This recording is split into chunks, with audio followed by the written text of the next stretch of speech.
happy. Start music.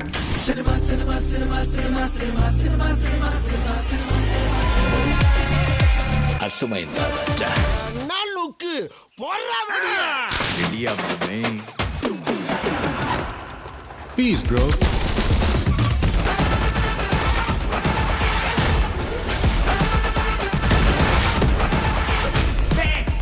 ரொம்ப வருஷம் ஆச்சுல. ஆரம்பிக்கலாங்களா?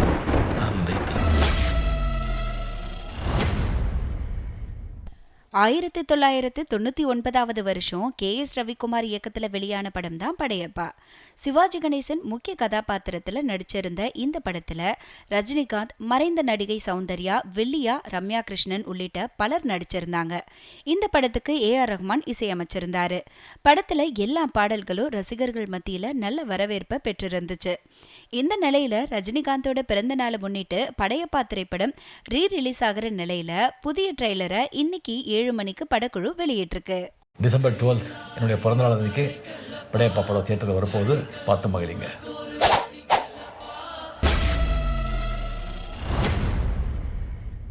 லோகேஷ் கனகராஜ் தயாரிப்புல ரத்னகுமார் இயக்குற புதிய படத்தோட டைட்டில் டீசர் வெளியிடப்பட்டிருக்கு. 2017 வருஷம் வெளியான மேயாதமான் திரைப்படம் மூலமா தமிழ் சினிமாவில் அறிமுகமானவர் தான் இயக்குனர் ரத்னகுமார். இயக்குனர் கார்த்திக் சுப்ராஜோட ஸ்டோன் பெஞ்ச், லோகேஷ் கனகராஜோட ஜி ஸ்குவாட் ஆகிய நிறுவனங்கள் இணைஞ்சு தயாரிக்கிற புதிய படத்தை ரத்னகுமார் இயக்கிட்டு வராரு. இந்த நிலையில இயக்குனர் ரத்னகுமார் இயக்கி வர புதிய படத்தோட டைட்டில் டீசர் இப்போ வெளியாகி இருக்கு. இந்த படத்துக்கு 29ன்னு பெயரிடப்பட்டிருக்கு.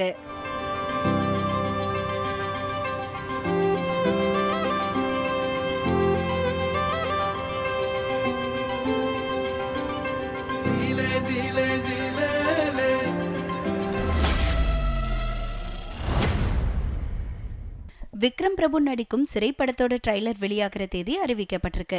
டானாகாரன் படத்தை தொடர்ந்து திரும்பவும் ஒரு உண்மை சம்பவத்தை அடிப்படையாக கொண்ட கதையில நடிகர் விக்ரம் பிரபு நடிச்சிருக்கிறாரு.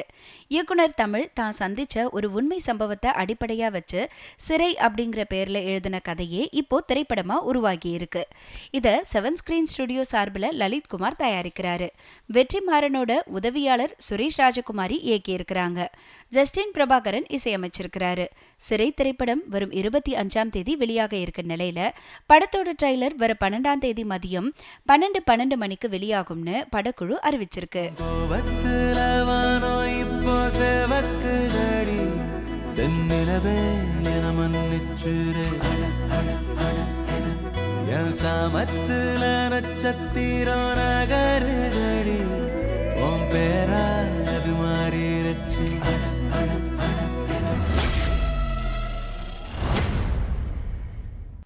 வா வாத்தியார் திரைப்படத்தை எல்லா OTT தளங்களிலும் வெளியிட அனுமதி இல்லைன்னு சென்னை உயர்நீதிமன்றம் உத்தரவிட்டிருக்கு. மெய்யழகன் படத்தை தொடர்ந்து நலன் குமாரசாமி இயக்கத்துல வா வாத்தியார் அப்படிங்கிற படத்துல கார்த்தி நடிச்சு முடிச்சிருக்கிறாரு. இந்த படம் வரும் 12ஆம் தேதி வெளியாகும்னு படக்குழு அறிவிச்சிருந்தது. இந்த நிலையில கடனா வாங்கின 21 கோடி ரூபாயை ஞானவேல் ராஜா திருப்பி கொடுக்கிற வர இந்த திரைப்படத்தை வெளியிட சென்னை உயர்நீதிமன்றம் இடைக்கால தடை விதிச்சிருக்கு. திவாலான தொழிலதிபர் அர்ஜுன்லால் சுந்தர்தாஸ் கிட்ட வாங்கின கடனை திருப்பி செலுத்தாம படத்தை வெளியிடக்கூடாதுன்னு நீதிமன்றம் உத்தரவிட்டிருக்கு. எங்க ஸ்டேஷனுக்கு வர வேண்டிய வருமானத்தையே ரோந்துன்ற பேர்ல அப்படியே அள்ளிட்டு போயிடுறாங்களா சார்? என்ன யூனிஃபார்ம் இது? மக்களுக்கு நம்ம மேல மரியாதை வரணுங்கிறதுக்காக சஃபாரி எடுத்து தச்சிருக்கேன்.